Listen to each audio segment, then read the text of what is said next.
Welcome to my channel. जैसे कि मैंने पहले बताया था कि हम रिप्लेसमेंट थ्योरी और रिप्लेसमेंट प्रॉब्लम की बात करेंगे। तो हमारा जो फर्स्ट पार्ट है, रिप्लेसमेंट ऑफ आइटम डिटीरियोरेट्स ग्रेजुअली, वो हमारा कंप्लीट हो चुका है, जिसमें हमने बात की थी with change in money value and without change in money value. ये दोनों टॉपिक हमारे कवर हो गए हैं। वो हमारा second part, replacement of item breaking down suddenly, जब कोई भी चीज़ एकदम सडनली ख़राब हो जाती है, वो यूज़ करने के लायक नहीं रहती।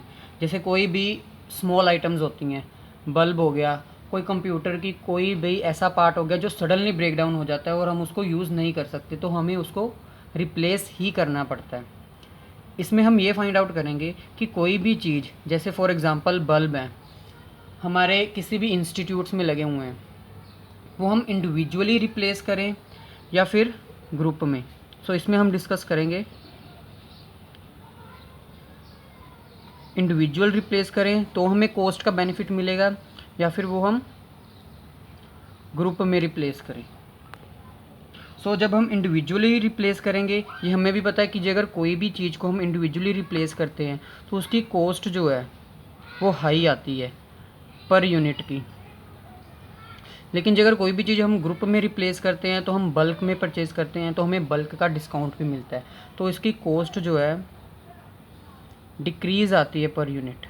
यही हमें फाइंड आउट करना है कि अगर हम ग्रुप रिप्लेसमेंट करते हैं तो या फिर इंडिविजुअल रिप्लेसमेंट करते हैं तो किसमें हमें कॉस्ट कम पड़ती है।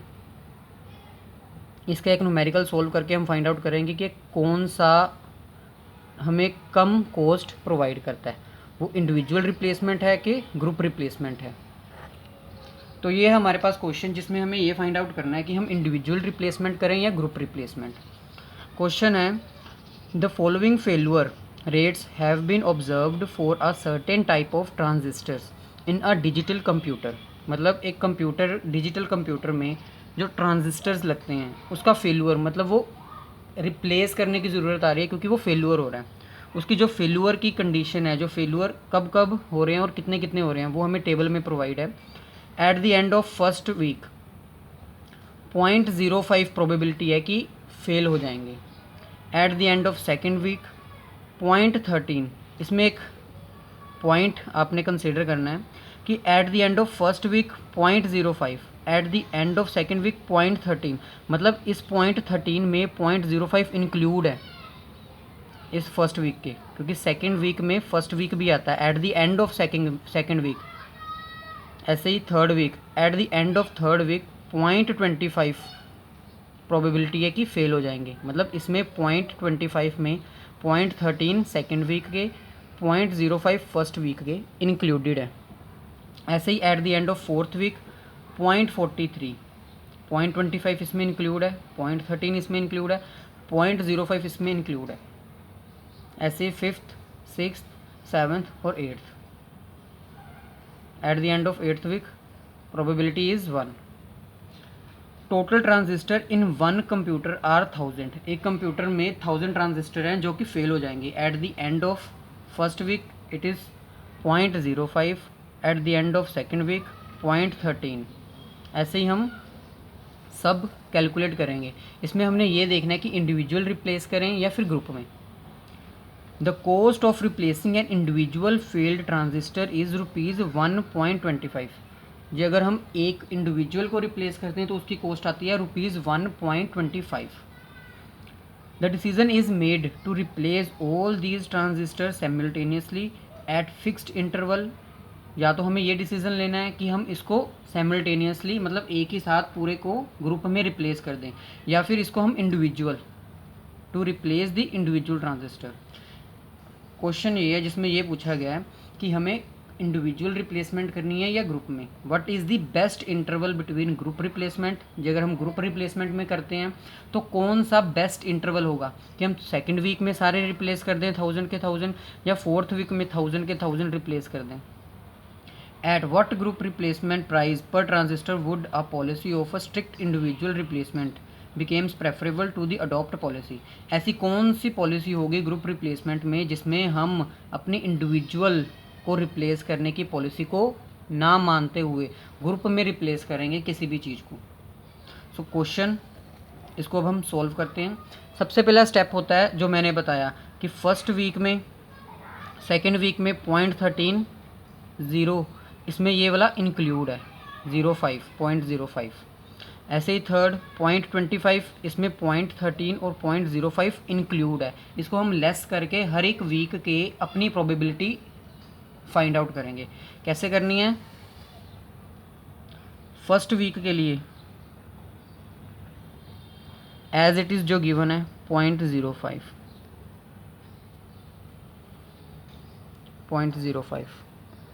सेकेंड वीक के लिए 0.13, जिसमें फर्स्ट वीक की इंक्लूड है, इसलिए हम 0.05 लेस कर देंगे। 0.08 जो आएगा वो सेकेंड वीक की है। ऐसे ही थर्ड वीक की 0.25 माइनस 0.13, इसमें फर्स्ट वीक की इंक्लूड है, इसलिए हम इसी को माइनस कर देंगे। तो इसका आंसर आ जाएगा 0.12।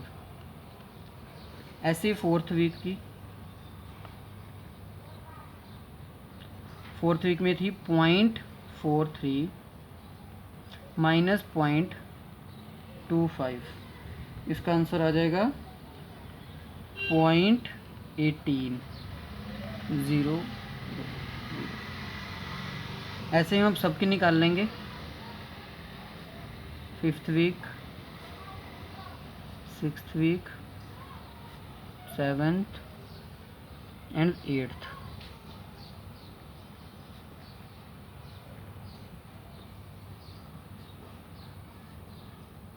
फिफ्थ वीक में थी 0.68 माइनस 0.43।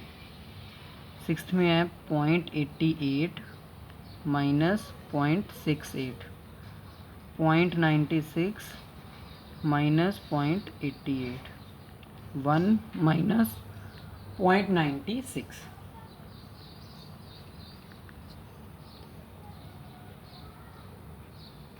इसकी आएगी 0.25, इसकी आएगी 0.20, इसकी आएगी 0.08, इसकी आएगी 0.04। तो ये हमारे पास आ गई प्रोबेबिलिटी हर एक वीक के एंड की। फर्स्ट वीक में 0.05 रिप्लेस करने पड़ेंगे क्योंकि वो फेल हो जाएंगे। सेकंड वीक में 0.08 रिप्लेस करने पड़ेंगे क्योंकि वो फेल हो जाएंगे। ऐसे ही हमने सबकी कैलकुलेट कर ली। अब सबकी कैलकुलेट करने के बाद हम इसको वीक्स से मल्टीप्लाई कर देंगे। किस वीक से ये रिलेट करता है, मतलब ये फर्स्ट वीक से रिलेट करता है, इसको हम फर्स्ट से मल्टीप्लाई कर देंगे। ये सेकंड वीक से रिलेट करता है, इसलिए हम इसको सेकंड वीक से मल्टीप्लाई कर देंगे। ऐसे ही इसको थर्ड से, इसको फोर्थ से, इसको 5 से, इसको 6 से, इसको 7 से, इसको 8 से। अब जो आंसर आएगा हम वो इसके सामने लिख लेंगे। फर्स्ट का आएगा 0.05, 16, 36, 0.72, 1.25, 1.20, 0.56 एंड लास्ट इज 0.32। ये हमारे पास क्या आ जाएगी, पूरे 8 वीक्स की प्रोबेबिलिटी। इसको हम ऐड कर देंगे। सबको ऐड करने के बाद जो हमारे पास आंसर आएगा वो है 4.62। ये हमारे पास क्या आ गई, प्रोबेबिलिटी।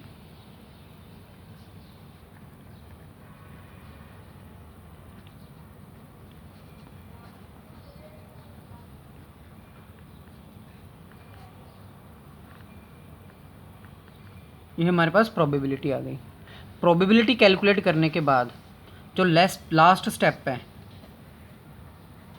इंडिविजुअल के लिए, अगर हम इंडिविजुअल रिप्लेसमेंट करते हैं उसके लिए लास्ट स्टेप है, हमारे पास टोटल 1000 ट्रांजिस्टर्स थे, प्रोबेबिलिटी फेल होने की 4.62 है। हम एवरेज फेल्यूर निकाल लेंगे। कैसे निकालेंगे, 1000 हमारे पास टोटल हैं, प्रोबेबिलिटी ऑफ फेल्यूर मतलब कितने फेल हो सकते हैं उससे डिवाइड करके हम निकाल लेंगे। 216 अप्रॉक्सीमेटली आ रहा है, पॉइंट्स में आ रहा है इसलिए मैंने अप्रॉक्सीमेटली लिखा है। 216 हमें इंडिविजुअली रिप्लेस करने पड़ेंगे। जी अगर हम एक एक को रिप्लेस करेंगे तो 216 ऐसे ट्रांजिस्टर्स हैं जिसको हमें रिप्लेस करना पड़ेगा, और इंडिविजुअल की कॉस्ट क्या आ जाएगी फिर 216 मल्टीप्लाई, एक को रिप्लेस करने की थी 1.25, हम मल्टीप्लाई कर देंगे 1.25 तो हमारे पास आ जाएगा 270 रुपीज़। यह क्या है, कॉस्ट फॉर इंडिविजुअल रिप्लेसमेंट। अगर हम इंडिविजुअली रिप्लेस करते हैं तो हमारे पास कॉस्ट आती है 270। जैसे हमने इंडिविजुअल की कैलकुलेट की है कितनी कॉस्ट आ रही है, ऐसे अभी हम ग्रुप की कॉस्ट फाइंड आउट करने की कोशिश करेंगे और ये देखेंगे कि ग्रुप में कॉस्ट ज़्यादा आ रही है जब हम ग्रुप में रिप्लेस करते हैं कि इंडिविजुअल में। जी अगर इंडिविजुअल में ज़्यादा आ रही है तो हम ग्रुप को प्रेफर करेंगे कि हम एक ग्रुप में इसको रिप्लेस कर देंगे, और ग्रुप में किस वीक में रिप्लेस करेंगे। जी अगर ग्रुप में ज़्यादा आ रही है तो कॉस्ट तो हम इंडिविजुअल में रिप्लेस करेंगे। अब हम ग्रुप में कैलकुलेट करके देखते हैं।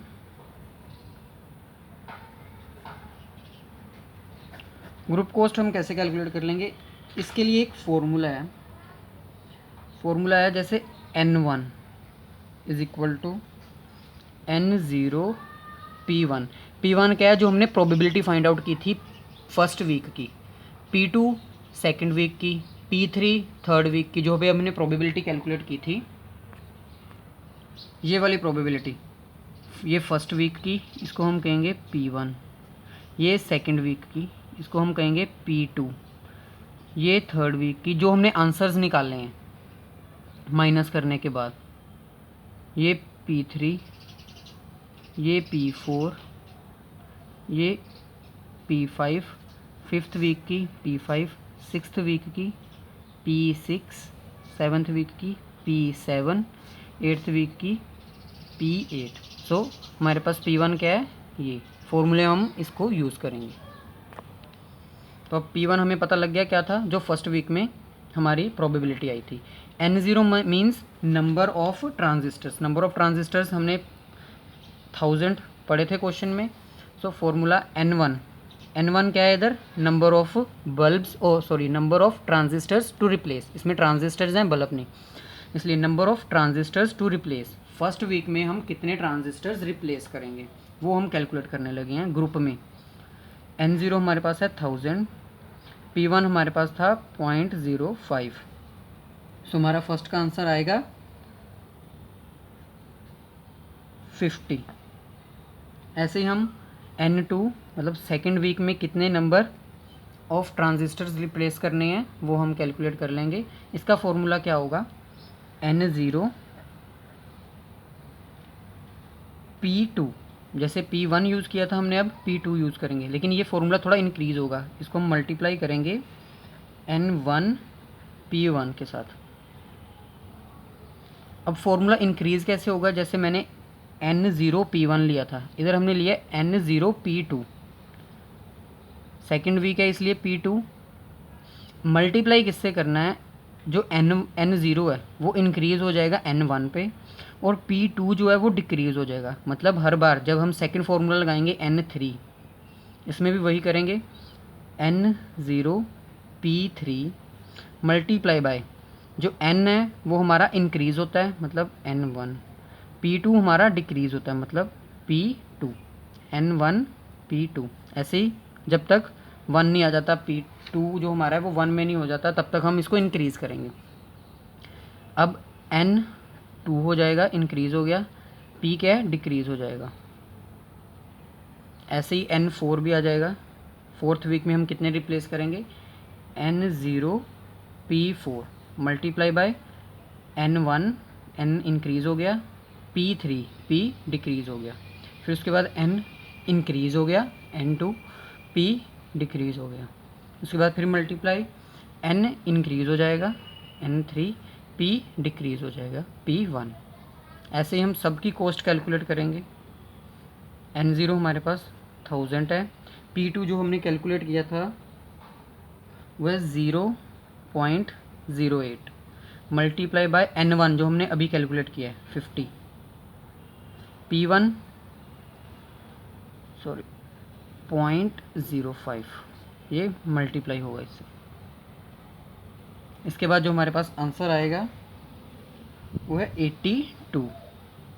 ऐसे ही हम इसकी कैलकुलेट कर लेंगे। 1000 P3 हमारे पास था 0.12 मल्टीप्लाई N1 हमने अभी कैलकुलेट किया था 50, P2 0.08। इधर एक करेक्शन है, आप करेक्शन कर लीजिए। प्लस का साइन आना है इधर, मल्टीप्लाई का नहीं, प्लस का साइन आना है, तभी 82 आएगा। प्लस का साइन आना है, सब में प्लस का साइन आना है, इधर भी प्लस प्लस, इधर भी प्लस। N2 हमारे पास जो भी हमने कैलकुलेट किया था 82, P1 0.05। इसका आंसर क्या आएगा 128। मतलब थर्ड वीक के एंड में हम 128 ट्रांजिस्टर्स रिप्लेस करेंगे। ऐसे ही इसका भी फॉर्मूला करेक्ट कर लीजिए। N4 is equal to N0 P4। Multiply नहीं, प्लस का साइन आएगा, मल्टीप्लाई नहीं आना, प्लस का साइन आएगा। N0 P4 प्लस N को इंक्रीज़ करेंगे, P को डिक्रीज़ करेंगे। ऐसे ही N को इंक्रीज़ करेंगे, P को डिक्रीज़ करेंगे, N को इंक्रीज़ करेंगे, P को डिक्रीज़ करेंगे, सॉरी। तब तक हम करेंगे जब तक हमारे पास लास्ट जो है P1 नहीं आ जाता।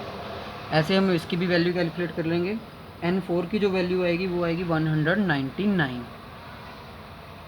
ऐसे ही N5 की, N5 is equal to N0 P5 plus N1 P4 plus N2 P3 plus N3 P2 plus N4 P1। इसकी जो वैल्यू आएगी वो है 289। सो आफ्टर कैलकुलेशन हमारे पास जो वैल्यू आई है N1 N2 N3 N4 N5 N6 N7 and N8 की, वो ये है। फॉर्मूला आपको अच्छी तरह अंडरस्टैंड हो गया होगा कि हमने N1 को इंक्रीज़, मतलब N को इंक्रीज़ करना होता है और P को डिक्रीज़ करना होता है। तब तक डिक्रीज़ करना है जब तक P की वैल्यू एंड में 1 नहीं आ जाती। ये कैलकुलेट करने के बाद अब हम देखेंगे कि किस में हमें कॉस्ट कम आ रही थी, वो फर्स्ट जो इंडिविजुअल मेथड था या वो सेकंड ग्रुप मेथड है। अब हम कैसे कैलकुलेट करेंगे, एक टेबल बनेगा, first week, second week, third week, fourth week, fifth week, जहाँ तक हमें वैल्यू फाइंड आउट नहीं हो जाती।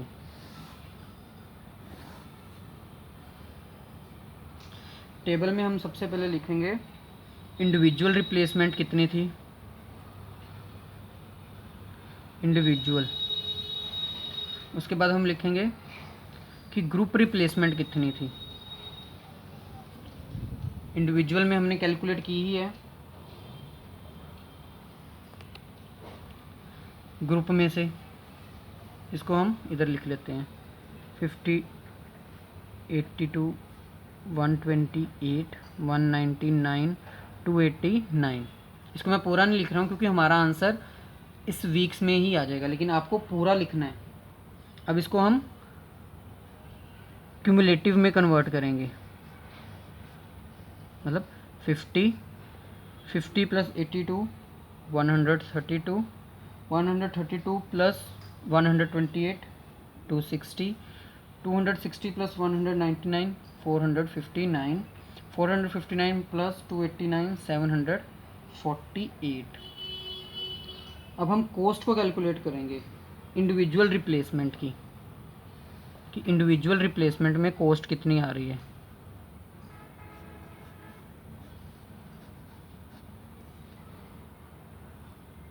अगर हम इनको इंडिविजुअली रिप्लेस करेंगे तो हमारी कॉस्ट पड़ती है 1.25।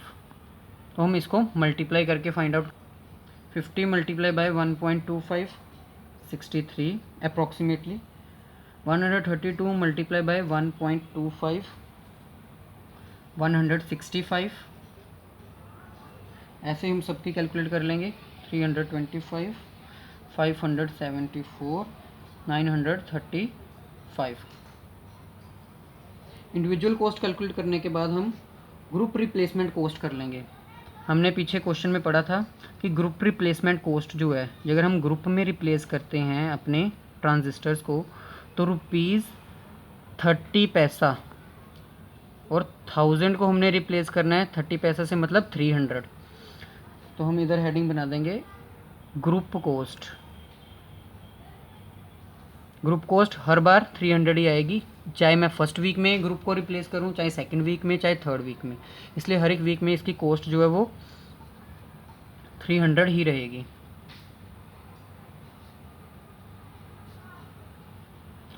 ग्रुप कॉस्ट कैलकुलेट करने के बाद हम इसका टोटल कर देंगे। Total cost